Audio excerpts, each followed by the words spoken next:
I popped into L'Espresso, which is apparently a favourite of Steve Moneghetti. Hi Angie, how are you? Good to see you. Lovely to see you. I don't think I've seen you since our wedding or something, have I? But you haven't changed a bit. Oh, either of you.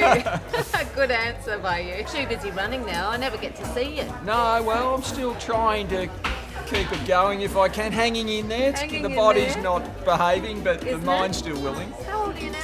I'm 54. That's young. Young. How long young can you for run me. till? Well, it depends sort of when you start. I started when I was only a teenager, so it's, I'm getting probably to the end of the line for me, but I'm hoping to run till I'm 60 if I can. It'd be nice. I'd love to think I could do it all of my life, but it's one of those things, it's taking a toll. It'll become a fast walk, I think, Angie. That's what I'll be maybe doing. the distance just gets a little shorter over time. Maybe as well, yes. Well, Cliffy Young, how old was he? Yeah, I'm not sure, but I reckon he was in his 60s when he was doing the Sydney to Melbournes and all the ultra stuff, so maybe that's what I'll do. I'll turn to ultra events, long distance stuff. I love it. And what's keeping you busiest in your world? I have great variety in my life. I might be at an event on a weekend interstate, or I'm on a couple of advisory boards and Commonwealth Games, terrific for me coming up next year on the Gold Coast, which is a home games. Very handy. It will be terrific, and they're doing a great job, and I'm the chef de mission again for that team, so looking after the Australian athletes that'll be running up there and competing up there, which is great. Oh, you'll be right in your element, won't you? Loving it, Yep. exactly. Hopefully we can, get a good result. Yep, absolutely. Now you brought me to a very special looking cafe. Is this Yes. one of your faves? It is not only one of my faves, it's an institution in Ballarat. It was probably ahead of the game, they always here at Black Swan Records it was initially, started out as a Really? record store. And There's the records all around the place. exactly, and Greg and Candy, they love they're probably the go-to people for music information in Ballarat, and you come in and it's now sort of moved into the coffee vibe, and they were ahead of the game on realising that coffee culture was pretty strong. How good is this Great coffee? really. Oh my goodness. Always good quality. You never miss here. Always the consistency, and I think I love my coffee and that ambience that a coffee shop provides, and certainly this has it in spades. Yeah. And you'd need your coffee, wouldn't you, to give you that stamina? Well, I don't know. Probably people say I talk enough without having too many coffees to encourage me. I wouldn't say that. And you also love your music, don't you? I do, yeah. It's probably, I think from a person who does so much physical activity, it's nice to have a bit of a break too. And I love my alternative music, so this are is a you go-to into? place for me. Well, at the moment, Gang of Youths are fantastic, great Australian band who are overseas at the moment, and their next album's coming out in August, so they've released slowly drip feeding a couple of singles, and they're a great band. So, and obviously Midnight Oil reforming. How good's good is that? that? So we'll be going crazy on. It takes me right back to my youth. It does. I think we're all excited about that. Absolutely. Do you actually listen to music when you're running? Well, sometimes it depends. It depends what mood I'm in and what run. Not when I'm running fast or not when I'm racing, but sometimes if I'm maybe running by myself and I actually like it in a different environment. Normally, I have a bit of a saying. The best music to listen to, sound of silence. When you're in the forest, just having nothing. I is thought you fantastic. meant the sound of silence, the song. Oh yeah, not the Simon and Garfunkel No. version, the actual version of just being I in the agree. forest or the environment, and it's Yes. just taking in the sounds that are around you. Absolutely. I have always wondered what does go through a marathon runner's head while you're running? Like, do you tune out? Do you meditate? What are you doing? A bit of all of the above, and I run with lots of people, so it's quite social. Oh, so you chat as Yeah, we runners. chat, yeah, and if you can't, that's one of the other rules, that if you can't hold a conversation, you're running too fast. Is that right? Yeah, so most of my running's just done at conversation pace. There are some particular sessions where we really get going. We're not chatting then, you're just struggling to breathe, let alone chat.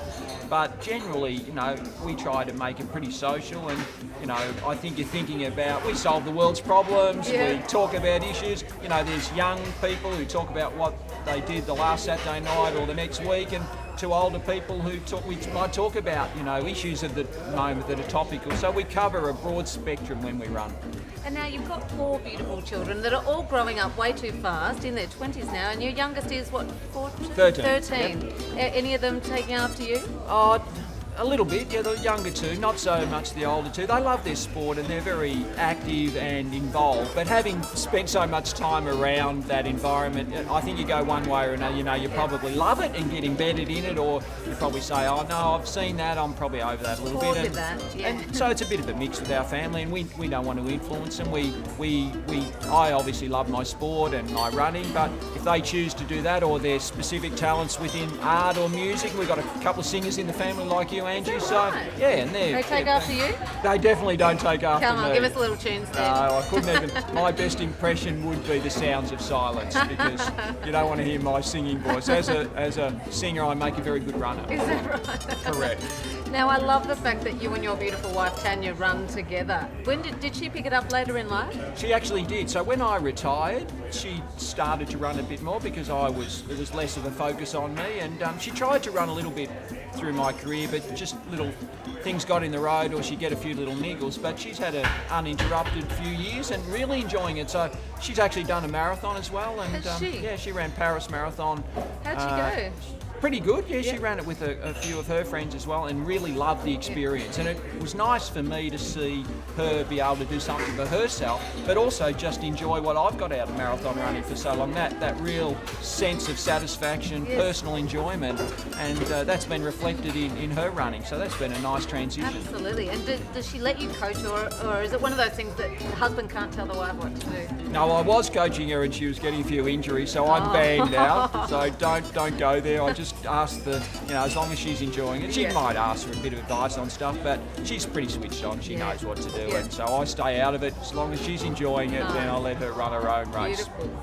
Now, this gorgeous town of Ballarat, you know it inside out. And now I feel like there is a bit of a surge of new restaurants and cafes. And how would you explain what's going on here? Yeah, it seems to be a real transformation in, it was a little bit of a Sleepy Hollow, but food and wine and just the experience of coming to Ballarat to enjoy, to embrace it, it's really booming at the moment. So lots of cafes, restaurants popping up, lots of people out now, really enjoying. It's got beautiful heritage buildings, but it also has lovely experiences now to go out and be able to spend time with friends and family, enjoying the food that's available. It's a high level food, but it's also in a really good environment. Right. What are some of your favourites? Some of my favourite, the Forge has been taking pizzas to another level.